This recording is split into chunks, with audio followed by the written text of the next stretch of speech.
Welcome to the Jets UK podcast. I'm one of your hosts, Andrew Groves, and joined by my co-hosts, David Wyatt-Hupton and Matthew Merrett. How you doing, guys? All good. Enjoyed the bye week off. Didn't have to stress about the Jets for a Sunday, which was nice. And I thought, big thanks to the 5 guests we had on the shows. I thought each of them did a really good job, and it was great to hear so many different perspectives about where they think the Jets are going, how we can improve, and kind of building on that for the remainder of the season. I think I built myself up into that optimistic Friday spirit. It's an exciting stretch of games here against Patriots, Bengals, and Colts. Who all of the teams will start as favourites against us, but I think we can put in some good performances. I'm looking forward to kind of seeing where we go from here. David, it's Patriots week. How are you feeling? I hate Patriots week, but I generally despise it. I was reading some previews and they just go back to how many games in a row the Patriots have beat the Jets now. You know, how hard they beat. I mean, that week 2 performance, that brings back nightmares for me, let alone Zach Wilson, who must be like, said it didn't affect him. I'm not buying that. Zach. Of course it affects you. You're a rookie quarterback. You threw 4 interceptions against a division rival. It's going to affect you, isn't it? Mm-hmm. So I never feel confident going into Patriots week, but I'm exactly where Matt is. You know, same weekly routine, even on a bye week. You start the week kind of like, oh, Patriots. Then Wednesday, Thursday, Friday gets here, and you're kind of like, all right, I'm ready for it now. We're about to go and put a 30 bomb on the Patriots and come out of there with a victory. I'm in that headspace. Yeah, I think you have to. I mean, to be honest, I don't think they're not the team that we've played over the years. That this team is playing. So I think if we can put it together, I don't see why we couldn't pull out a victory. I mean, they've lost 4 games at Foxborough already this year. Then they're a very beatable team. Obviously, their record indicates that. So obviously, we need to be better than we've been. But I don't think if we play a good game that we are out of it at all. I think, like we've said a few weeks ago, and in the last few weeks, I think a lot of our opponents are beatable if we play to our maximum ability. So that's the key is doing that with such a young team. It's when we do it. So coming off a pretty impressive bye week. You know, as our friend Matt on Twitter put out, as if Carlsberg don't do bye weeks, but if they did, they'd probably do this. It was the best bye week. I mean, all the teams lost. Dolphins, Bills, Patriots, and then obviously with our vested interest in the Panthers. And the Seahawks as well. It's just incredible that bye week. So I think and we didn't lose, right? So that's a little asterisk there to make that point. So yeah, a bit of confidence. Just it's nice to get back into it, get back to that nervous feeling at 6 o'clock on a Sunday. Hopefully we just have a better game, a more competitive game. There was such a disappointment that game in week 2 where it just was over before we even knew it, right? And it was all that hype, all that excitement just went out the building so fast. So hopefully we can kind of make a game of it, even if we don't put out the victory. Hopefully we put out a good performance and implement some of the stuff that we've been banging on about for weeks, and some of our guests have been mentioning on the last 2 shows with the review shows. So hopefully that's to come. But on today's show, we'll be doing our review later on. We've got our friend Karl, who's our resident Pats fan. He's got from his podcast 2 Feet in Bounds. He's jumped on to talk about the Patriots from his point of view. He's a little bit nervous, in terms of how they're doing. Obviously feels pretty good about Sunday versus us, but overall he's pretty nervous about where the Patriots are. So it's a pretty interesting conversation to hear the tone of a Patriots fan in this year. So we had a really good chat. But before that, I think we'll just jump into a bit of news.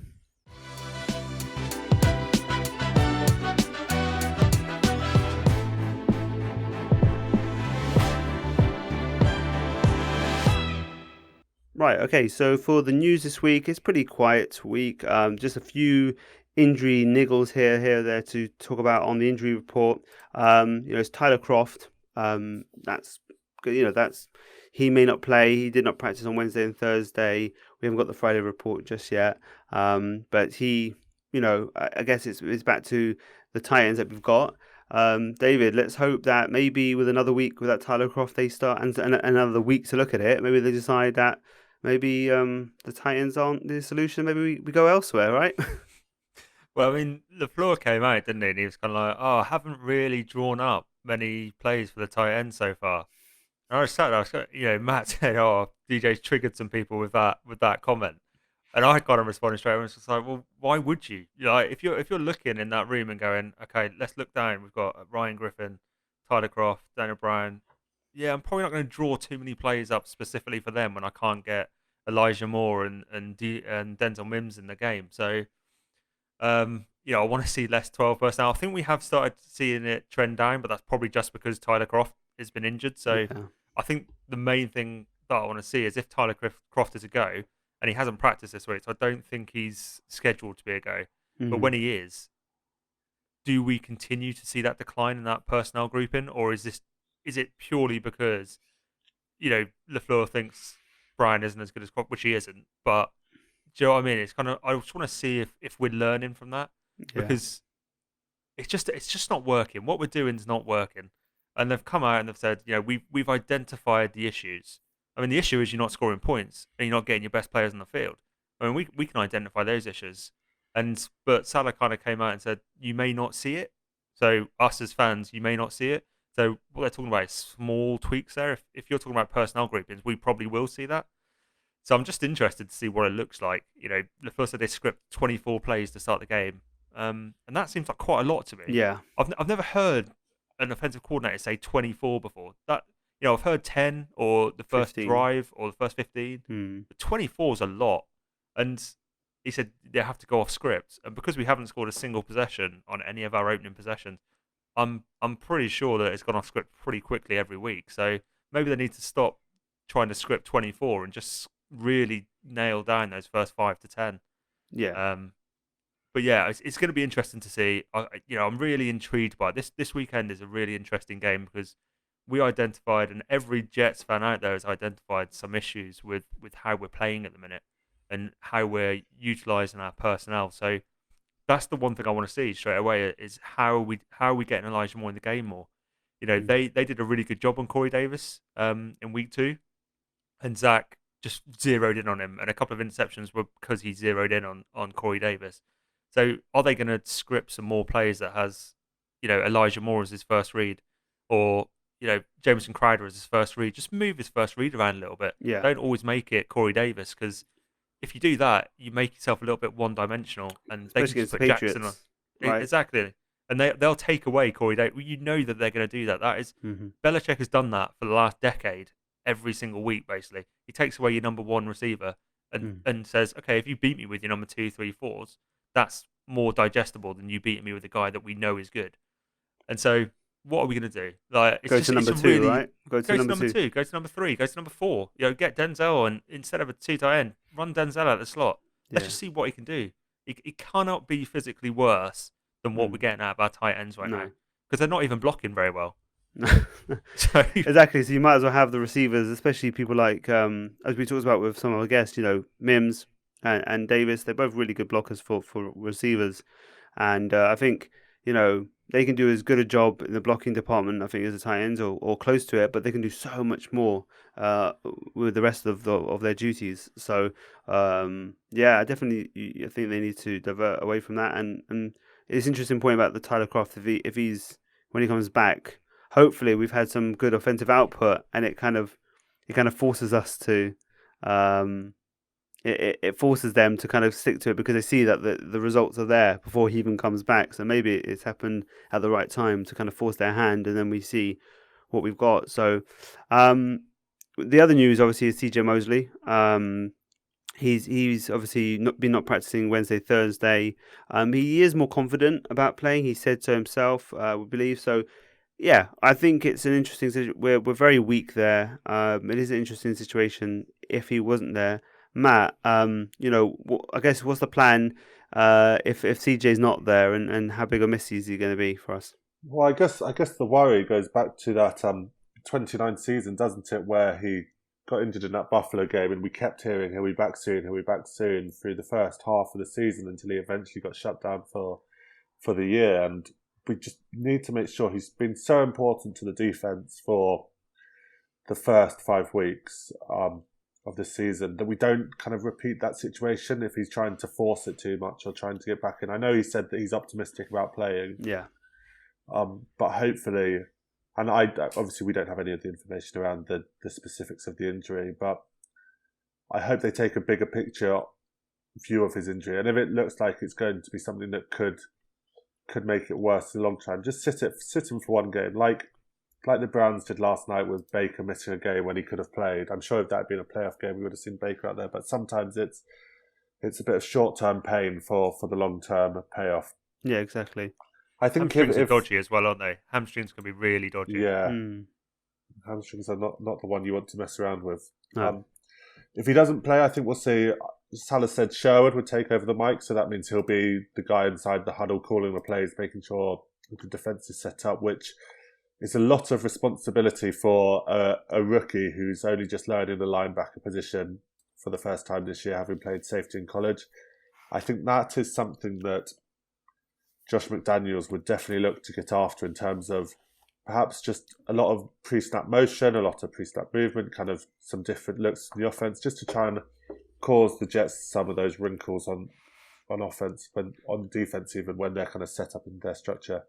I think the good news though is that Marcus May looks like he's trending back towards playing. Yeah, and I think having him back in the secondary is a big help, because after their free agent spending spree, the Patriots spent a lot of money and they've brought in Hunter Henry, Jonnu Smith, who's been pretty disappointing this year, but Hunter Henry's been excellent out of tight end, and then their wide receivers are. There's no top tier guy, but there's a lot of different pieces that they can use effectively. So it'll be interesting to see how the Jets deal with that, because there's probably going to have to be some times where they look to match up a bit differently, depending on the looks that the Patriots are getting. So having that experience in the secondary from Marcus May should hopefully negate the loss. Not fully, but partially of Mosley missing if he's not there. Yeah, I agree. I think overall, if we just don't want to push Mosley. If it's 1 week, we take a 1 week hit and have him for the rest of the year rather than losing for 3, 4, 5 weeks. I think it's completely the right thing to do. And what we're saying, he may have to be, he's confident, but sometimes the player, obviously, especially someone like Mosley, who knows his responsibility as the leader of the defense, is going to be raring to go, especially against the Patriots of all teams. He knows the importance of this game for the fans, for the organisation, so he's going to want to be there as a leader, but sometimes you've got to step in and say, no, like you say, with what they did with Baker, the Browns did with Baker Mayfield. So, I think that kind of wraps up the news. Luckily, it's been a pretty quiet news week, just a few bits of injury talk, but I think that will wrap it up, and we'll head to our interview with Karl.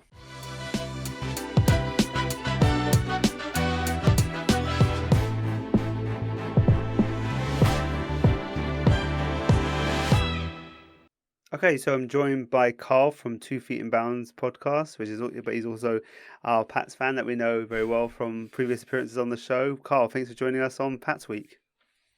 Thank you very much for having me back on, mate. It's much appreciated. We had our little preview debate in week 2.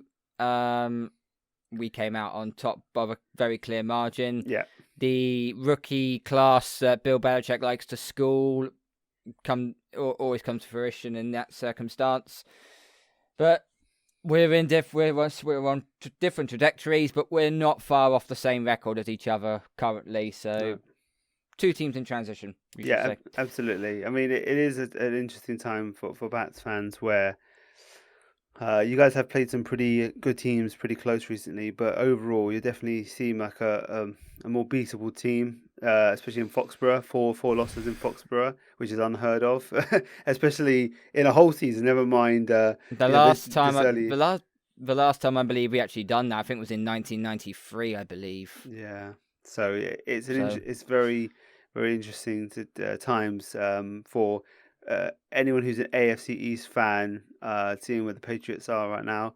But still, the Jets have not beaten, as we talked about before the pod, the Jets not beaten the Pats since 2008 in Foxborough when Favre was the QB. And as you pointed out to me, Brady wasn't in that game, or it was the year that he went down. Was it week 1 that he went down that year? It was week 1 he went down. So it wasn't like it was a week 1 win. It was like he was out. It was the Matt Castle led Patriots that year. So it is what it is. So it's been a long time since the Jets have had that victory in the regular season. So we can't take it too lightly. We can't. Obviously, we know it's a big challenge for anybody, for the Jets right now. So we're up for it, and I know the Patriots will always be welcome for the challenge against the Jets. They love to stick it to them. So let's dive right into it. So in terms of what we've seen since week 2, of course, you guys had that really good victory against us in week 2.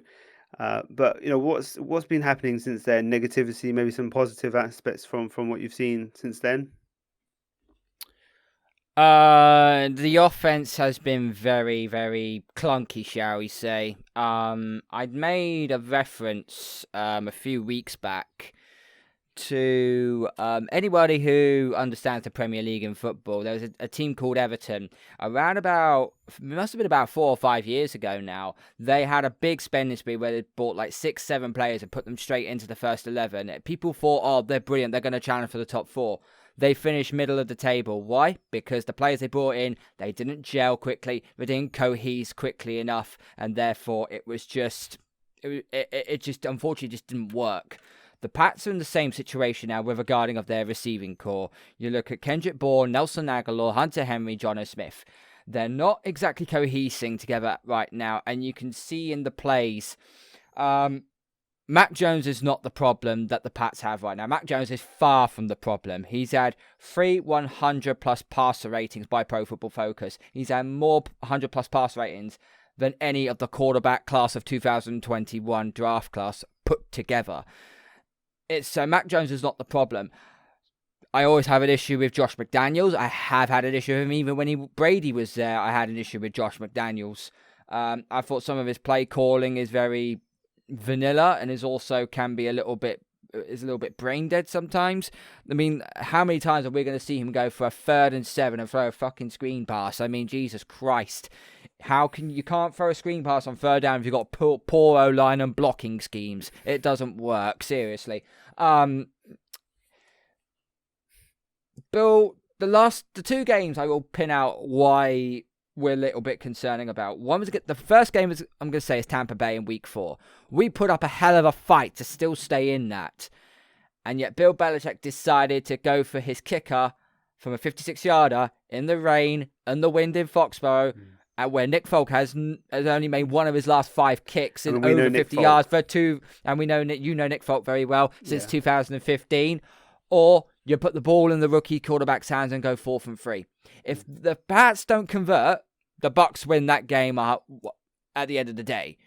But if you convert that, you bleed more time off the clock. You can have a few more running plays. I think the Pats had 1 timeout. I think the Bucs had 2 timeouts. So you'd have to let the Bucs burn their timeouts.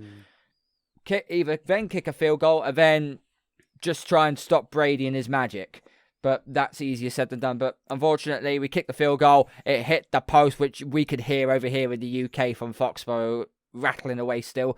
And then the other game was against Dallas Cowboys last week. We again went toe to toe with them. But once again, Bill Belichick and his conservative play calling, especially in overtime, 4th and 3 our own 45-yard line. And he goes to decide to punt the ball. What happened? Dallas goes to the other end and gets a touchdown, and that's it. Game over. That's all she wrote.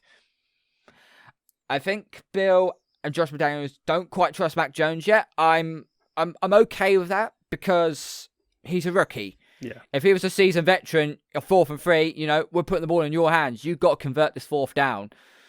But maybe just a little bit concerned about him. But Mac Jones has made the plays he's been asked to do. Okay, he threw his first ever pick 6, which it wasn't a good one. Kendrick Bourne was meant to be going on a 3-step slant. He ended up on doing on a 1-step slant, and obviously Trayvon Diggs just picked that off with ease and took it to the other end. But from what I've seen of Mac Jones, he's been absolutely solid. Completed over 70% of his passes. I think it's like 7 touchdowns, 6 interceptions, I believe, on the year. I believe he has, and that the offense in all is just it's still gelling together. Pats fans think that we can have this team we brought out, thinking yes, we can go to the playoffs and maybe even challenge for the AFC Championship. They have to pump their brakes a second and look a little bit more realistic now. We are like every other 30 teams in the 29 teams in the NFL, excluding Tampa Bay and Kansas City. We are all building to try and get somewhere, and we're all thinking on the same path. We have to put our priorities in perspective here. Our record is what we are. We're 2-4. We haven't made chances, and we could have lost. We could have lost the game against Houston as well, which would have been even downright embarrassing. But we managed to pull that out in the bag in the end. It's just been a whirlwind, and people have been saying that, Cam Newton should have stayed on and all that. Cam Newton wouldn't have even made us. We wouldn't even be 2-4. I don't even believe with Cam Newton. I don't think we would. You think he'll be able to do that against Tampa Bay? Mm-hmm. No. Do you think they'll be able to do that against New Orleans? No. They have to be realistic here. Yeah, it's a bit hard. I mean, I guess for all the success, and there's a lot of people. As the success kept on going, there's more and more people who all they've known is that there's fewer and fewer people who were there from like the 90s and the 80s when the Pats were just another team, and some of them sometimes a really bad team, and a lot of the fans that we interact with are being around for the last 20 years. Within that's a long span of time. I mean, the span of time I've been a Jets fan, that's how the Patriots have been the team, right? So anyone who's been watching, who's been a fan of the Patriots for that long, it's kind of is almost dealing with a situation where it's almost like when Alex Ferguson left United, and it's just like an end of an era, and how do you cope with that era ending? And I guess do you think that it's kind of showing up where Bill? I mean, you're saying that they're looking after Mac to make sure that they're obviously asking less of him probably than some of the other rookies, predominantly Lawrence and Wilson. They probably are being asked to do more than Matt Jones. And I think, do you feel that in the long run that's going to work out better for Matt Jones? He's not being held back too much, or do you think that he has to be given those chances to try and get the battle scars a little bit, whether negative or positive?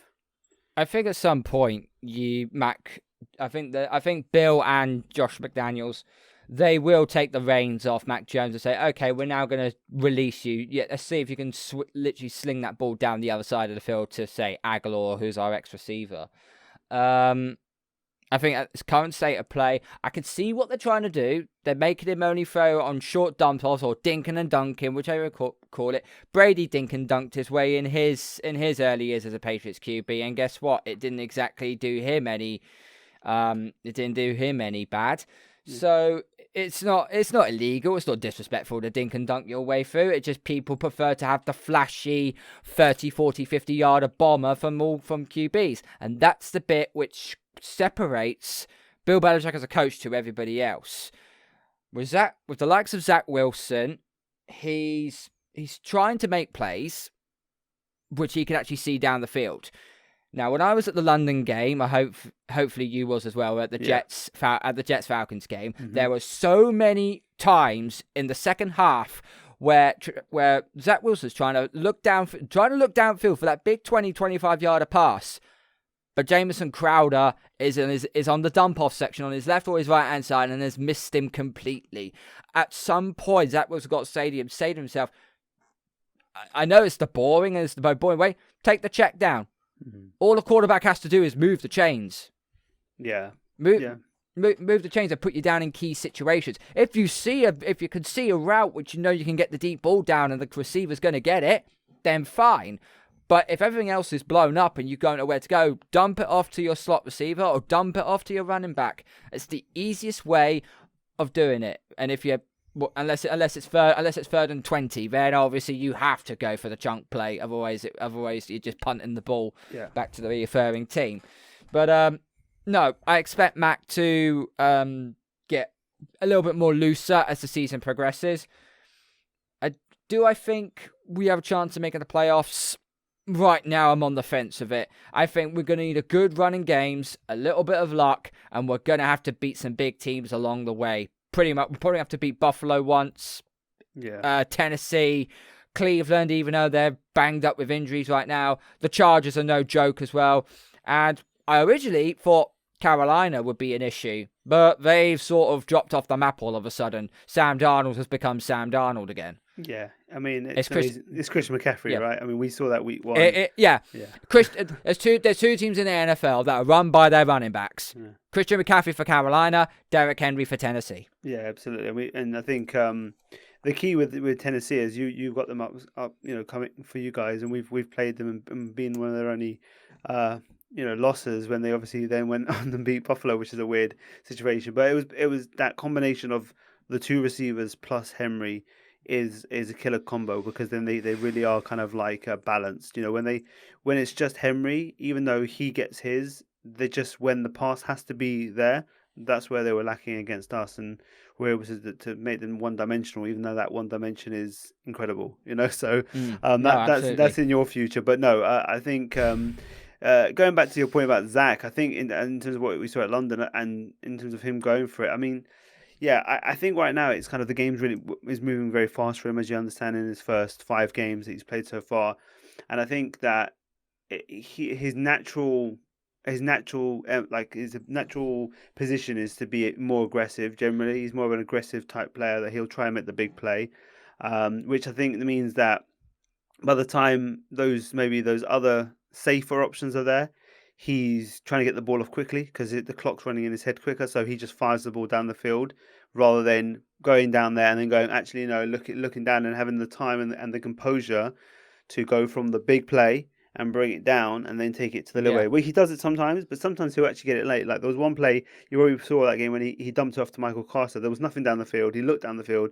It was like 2 receivers and 7 DBs. They dropped 7 back, and then he dumped it off to Michael Carter. But he dropped it off so late that he basically, as soon as he caught it, he got blown up by the Falcons defender. It was only like a 1-yard gain. So those things will improve, I think, over time, where he starts to everything starts to slow down. He'll be able to go through his reads a little bit quicker and make those decisions a bit quicker. But I think with Mac, it's an interesting, like the development of both of them is really interesting, because I think obviously Zach Wilson's got I think the physical upside is higher, but obviously Mac's so efficient in what he does. He's like perfect for the scheme, and if he can just do a little bit more and they trust him a bit more, he could be a really good fit for what they're trying to do. So it'll be interesting to see round 2 of that, and see if Zach doesn't implode like he did in week 2, what kind of game we're in for, because he single-handedly lost the game, because I think the Jets overall played really well in other facets. They just can't come back from 4 interceptions and the deficit they got into from that. So in terms of the defense that caught those interceptions, we're now, obviously we didn't see Stephon Diggs in week 2, but he's now officially left the building. With the defense kind of always with Bill Belichick, it kind of goes from back to front, right? So now it's JC Jackson being your cornerback 1, and the depth chart is kind of reset. How's that kind of the defense looking overall with that kind of happening? Well, the last 2 games we've looked pretty shocking. Yeah. Conceded 22 to Houston and then conceding 35 to Dallas. I mean, Bill Belichick basically said, we're going to take away Ezekiel Elliott, and you're going to have to make Dak Prescott throw 50 times down the field in order to beat us. And Dak Prescott done it, so kudos to him. But this defense is really starting to give me some worrying. JC Jackson's our number 1 corner. He still needs to step up to the plate, but he's not our main problem. Jalen Mills, for me, has been burned as a CB2 for like the last 3 games now. And I can't hide it away any longer. I thought our secondary was our strongest. We have still got some Devin McCourty and Karl Duggar. They're still very, very good safety, but our corner situation is looking a little bit worrying. Defensively, the last 2 weeks, we haven't been able to stop the run, not been able to stop the pass. I mean, it's slightly concerning, but this is what happens. I don't know.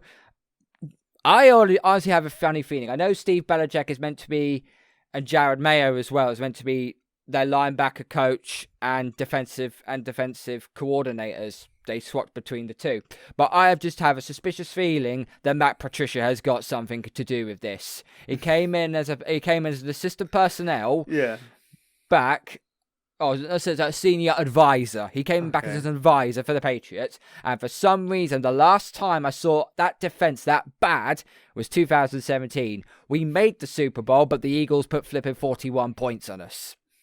Yeah. Sorry, but there's something not right going on with this defense right now. They need to butt their ideas up, get back to how they were playing weeks 1 and 2. We were outstanding, holding Miami to 17 points, and then obviously holding the Jets to 6. Was it 6? No, 9. It was 9 points. Sorry, because of 3 I field think that's goals. telling of where Miami and the Jets are, especially what we've seen with Miami. I think that's probably it's less to do with the Patriots being good and more what the Jets and the Dolphins didn't do, right? Well, yeah, it is like that. But I'm sure the defense will get it together. I mean, Bill Belichick doesn't just fall off a map defensively like that. I really, really don't. So I expect them to bounce back. But our main godsend has been Matt Judon. Yeah. He's been our number 1 signing, and he has been outstanding. Yeah. Sack leader of I think 6.5 sacks he's had now on the season. Now he's just a force to be reckoned with on the edge. It's just a shame that no one else is turning up to the party either, which is quite sad, really. No one's in the same ballpark as Matt Judon on that defensive front 7 currently. So the interior, in terms of the interior from the middle, there's nothing kind of. It's really from the edge that you obviously on his edge basically. You're not getting anything other pressure in the middle or on the other side at all. No, I mean the only player that really has been putting up any sorts of pressure. I mean, Dietrich Wise Jr. started doing well a couple of weeks ago, and he was starting to get into form as well. But the one guy that I have kept an eye on is obviously our 2nd round pick we picked out of Alabama, Christian Barmore. He's getting better and better every day, and he's fitting into that role alongside well. Lawrence Guy has been appalling. He hasn't done very well. Dante Hightower had his best game against Dallas, even though we gave up 35 points, but his production-wise was a lot better. Josh Uche has been a bit absent as of late. Hopefully he gets back to some form.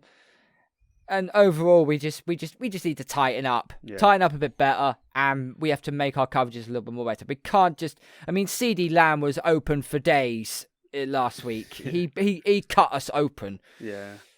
So, it was a difficult watch for Patriots fans to see what a great offense like the Cowboys can do against you, but. We'll see. The Jets, I think, have got some pieces there. They haven't put it together, and if I think they do, I think there's a shot there. You can see that there's a shot. There's some room there to work into. If, like I said, if Zach doesn't implode, and if he plays a better game, I think it's gonna be a pretty close game from what it's sounding to me in terms of as long as we don't throw it away. I think it could be pretty close. A game prediction from you in terms of something that you think might happen in the game. It could be bold if you want it to be. I'd say Mac Jones throws for over 250. Okay. Mac Jones over 250, yeah. Yeah, I'm probably going to say he throws 2 touchdowns.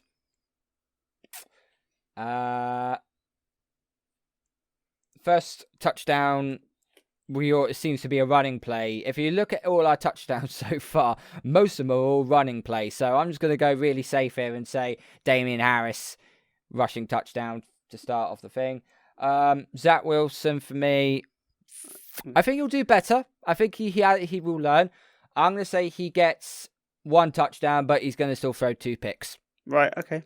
We'll note all that down. That's we'll see what happens on Sunday. Like I say, we're just hoping for a better game. A more competitive game, a game that it was unbelievable. We had a great run on first down. He throws interception on the second down. Then the second drive, we have a great run on first down. He throws the second interception on the second. It was just like you couldn't believe it. His first 2 throws of interceptions. It was like it would have to be against the Patriots. So hopefully, it would have had a passer. It would have had a better passer rating if he just snapped the ball. Yeah, exactly. I know. It was bad. It was bad, but. Like I said, hopefully lessons learned a little bit, and we have a tighter game from our perspective, and we'll see what happens. In terms of the score prediction, where do you think you're going for Sunday? 31-16 Patriots. 31-16. You think that offense is putting 31? I think we'll finally get it going. You think there's a pick 6 in there? I can't see you guys putting up 31 on the defense, but we'll see. I don't know. I said Mac Jones threw 2. I just said Mac Jones throws for 2 touchdowns. Damian Harris rushes for 1. You equivalent that to 21 points. So let's just say one of those picks Zach Wilson throws is a pick six. Okay, Pick six, cool. and Nick Foles kicks a field goal. There you go. There you go. There you go. All right. Well, anyway, mate. Thanks for joining us on this one. You know, I know your podcast obviously is for NFL fans around the league. So do you want to give it a shout out and how people can follow you? Yeah, so my YouTube channel is 2 Feet and Bows. We have been off the last month or so due to unforeseen circumstances, a loss in the family, so it really has rocked us a little bit. But we're going to be back on now. Supposed to be we're going live for our Week 7 prediction show with me and my co-host Freddie Harper Davis from the NFL UK Facebook page. You can find us on Twitter at TFIBUK20. We are on all our streaming platforms. We're on YouTube, we're on Twitch as well, but we're only on Twitch when we do our Sunday night watch-along shows. So our next one we're doing is the Colts at the 49ers. So that'll be on Sunday night on our channel, and we're on all major podcast platforms on iTunes, Spotify, Deezer, iHeartRadio, and Amazon Music. And we are always looking for guest appearances to come on and have a prediction show with us. So that's us, and just make sure you like it, like what you see, like the video, and subscribe to our channel as well, please. We are still a slow growing channel, but we're getting there. But we are slowly getting there. Yeah, thanks, Karl, for joining on, and we'll head it back to me and the guys.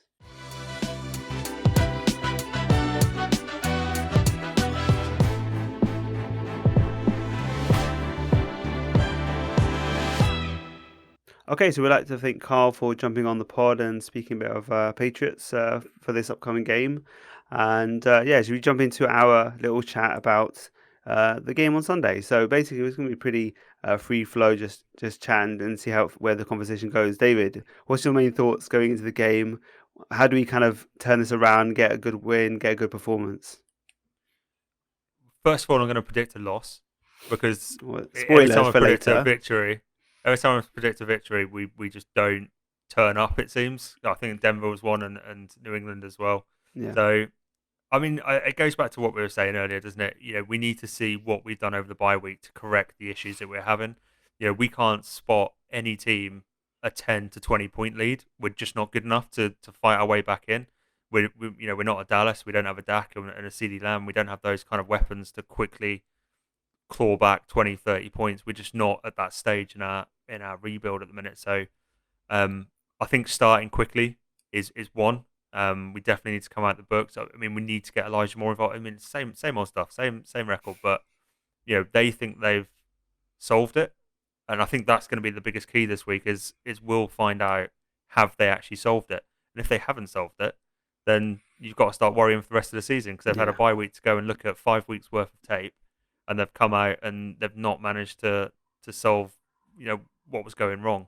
So like you were saying, Andres, Jeff Smith's back. So is Denzel Mims inactive this week?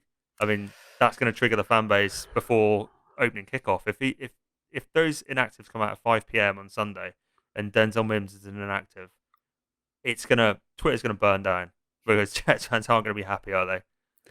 No, I mean they were pretty upset about the green pickle pants, as everyone's saying, and Willie Johnson. Got changed. I know, and Willie Johnson changed it to white on white, which is I love it because I love it. I love that combination. It's the clean thing. I don't, it is just a narrative thing of us when But as Michael Nania from X said, we've won one game since 2017 in the white tops, green shorts, green bottoms. So I guess it's just sometimes it becomes a bit of a narrative that you start to feed, and then it becomes a bit of a mental thing that kind of permeates through the team and through the organization. Absolutely love that a fan base who has been run horribly, drafted horribly, signed horrible free agents is blaming the color of your pants on why we're losing football games. It's so ridiculous that it's amazing at the same time. That's how ridiculous it is. I know. So we have lost. We've been rubbish because we wear green pants. Yeah. Well, like we said, we'll preview this next week. As long as they go all black and the Bengals go orange on Halloween, then that makes sense as well. So let's have some common sense going forward when it comes to uniforms. So, but anyway, we'll get back to this game. I think that it's just one of those things where you've got to they've had that time to look at the game. They've had that time to look at the performances and specifically the game against the Patriots and identify a weakness. I mean, one that I'm looking at after speaking to Karl and I think it was Jalen Mills is obviously a weak spot at the quarterback too.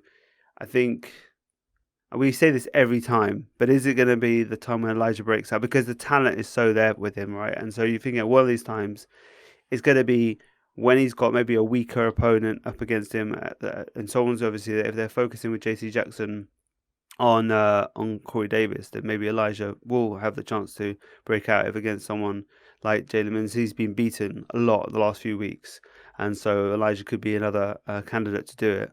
So that's one way I see that maybe we can get that going, and it kind of feeds into the get the ball into his hand, get him more involved. Well, it may be the prime spot where Corey Davis is going to be kind of the dummy, where they allow the Patriots to take him out and rely on what I think is a pretty deep receiving core.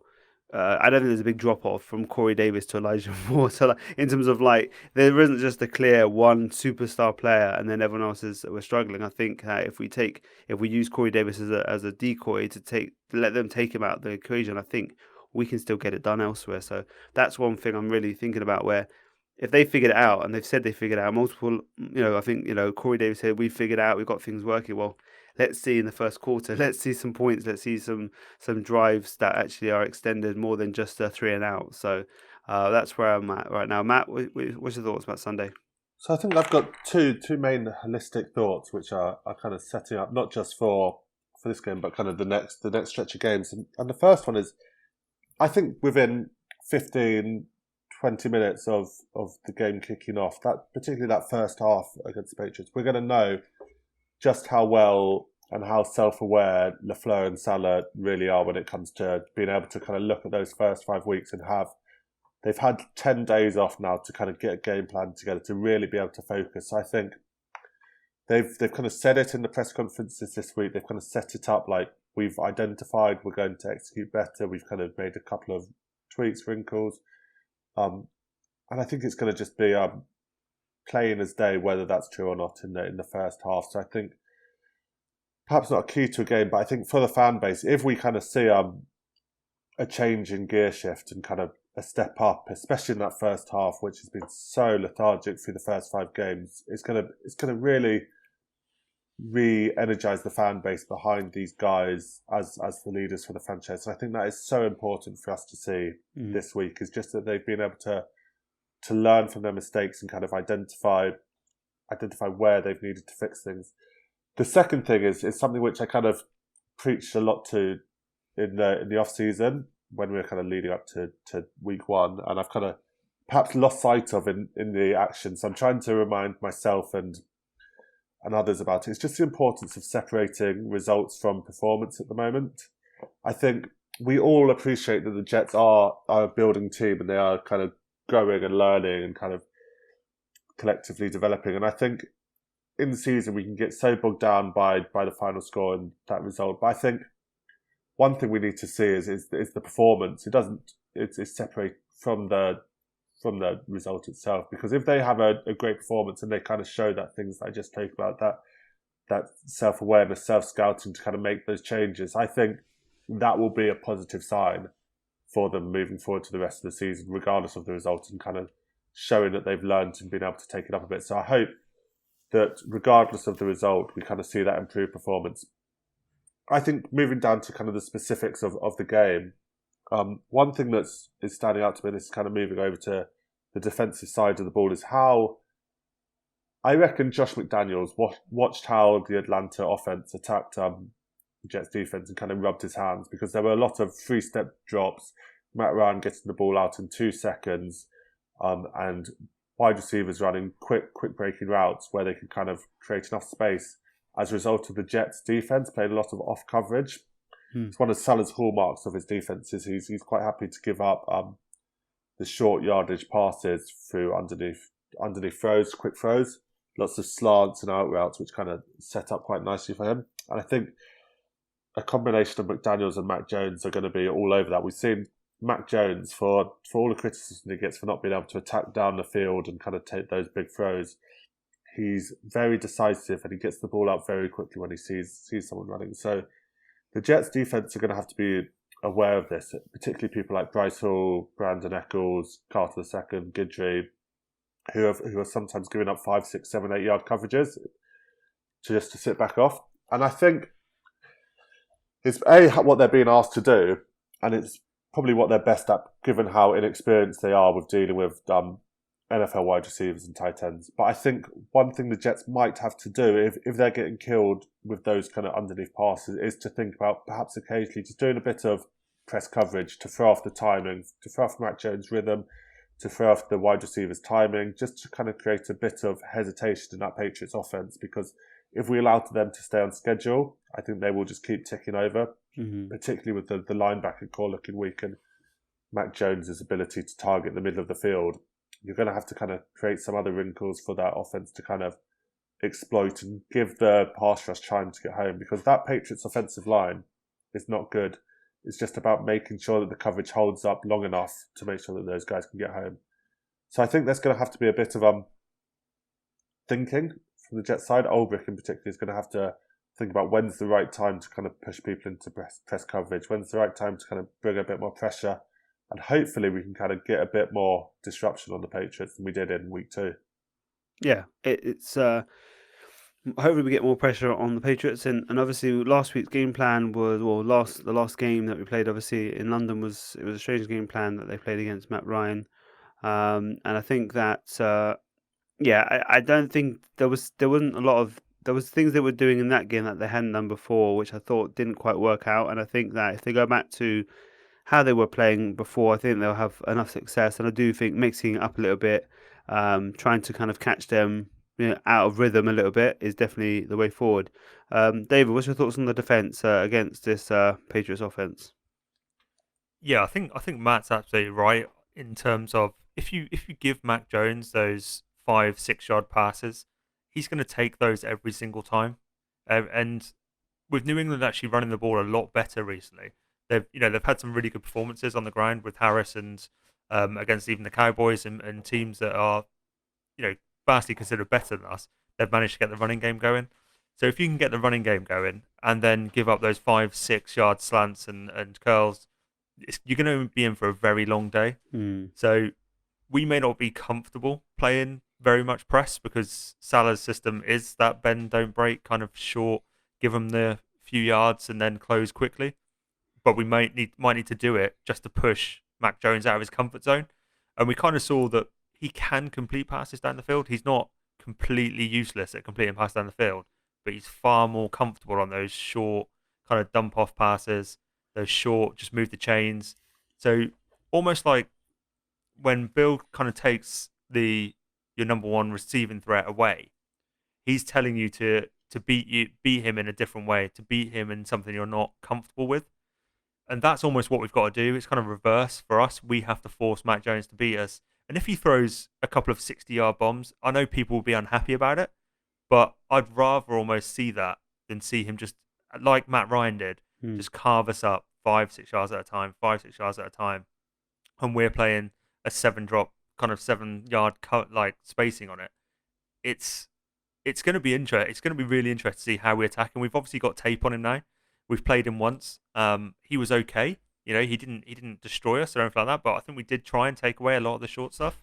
So I don't think he had a touchdown. He didn't have an interception. I think he was under 200 yards. I can't remember him really doing much kind of against us. But if CJ Mosley's out and we've kind of got such a young, inexperienced linebacking kind of crew with our cornerbacks, you just feel like, Mac's going to have some fun on that. He's going to be able to kind of carve us up a little bit. So it's going to be interesting. I think there's a lot of pressure on that defensive line to get home. And what Matt Ryan did so well was he got the ball out of his hands so quickly. So if we're playing a little bit more press, and you are threatening them, telling them you got to beat us deep, at least that gives your defensive line a little bit more time to get home. And the Patriots' defensive line is not one of their strong suits. They've had injuries on that line. They've been mixing and matching a little bit. We managed to get to Mac a few times in the last game. So I think we have to do that. The offense physically can't give our defense short fields. They just can't. If you turn the ball over with 30 yards to go, that's kind of right in Matt Jones' wheelhouse. Yeah, exactly. You know, Yeah, so it you know makes we his job have easier. to Yeah, exactly. We have to protect the ball. I think what Matt said earlier, Marcus May, massive to have Marcus May back, and so nice to hear him say he wants to be here. You know, that was just nice to hear from one of the guys. You know, they seem to have come back with a really positive attitude. Corey Davis said the vibe is really good. yeah, You know, that vibe could be really good and we go out and win, but that vibe's going to turn if we go out and put a bad performance on the field. yeah, But I think it is key to keep perspective. Matt's absolutely right about that. The record in so much doesn't really matter, but the performance we put against the Patriots last time out did matter, and it wasn't good enough. So what we want to see is a performance. You know, if the Patriots end up beating us, they end up beating us. It's annoying. No one wants to lose to the Patriots, but if Zach Wilson looks good, if the offense gets more people involved, if the cornerbacks really force Mac to beat him in different ways, and you see progress, it's just not quite as bad. You know, we have to keep it in perspective. It's not as bad, but we need to start seeing progress now, especially on the offensive side of the ball. I think the defense have probably played above their talent level. The offense have played dramatically below their talent level. yeah. So there's a lot riding on the game, not necessarily the result, but a lot riding on the actual game and the performance on Sunday. Yeah, I think that the offense, especially against this Patriot unit, who, as Karl said, they're struggling with the pass rush. I mean, Judon's doing great things. He's a great signing for them. He's done some really good things in the first 6 weeks for them. But elsewhere, there's not a lot going on. So it's I think there's an opportunity for us to try and kind of keep him quiet and then work on the rest of them. And I think the line, hopefully. We just need, GVR not to completely just be like he's a complete dam buster, isn't he? Like, it's unbelievable. Like, it's just everyone else can do a decent performance and he'll just blow up a play. When it just happens once in a while, and it's just something we have to put up with until we move on. But hopefully, there'll be more plays where he holds up just as well against a pretty average opponent. Christian Barmore, the rookie, for them he's Karl said he's improving. But he's still not there yet. So hopefully, the interior can kind of keep them quiet and give Zach a decent pocket and give the running game a bit of movement, a bit of space to get things going, and we can kind of feed off that. I mean, we did well with the running game. It was our one game where we'd actually run well. It was against the Patriots.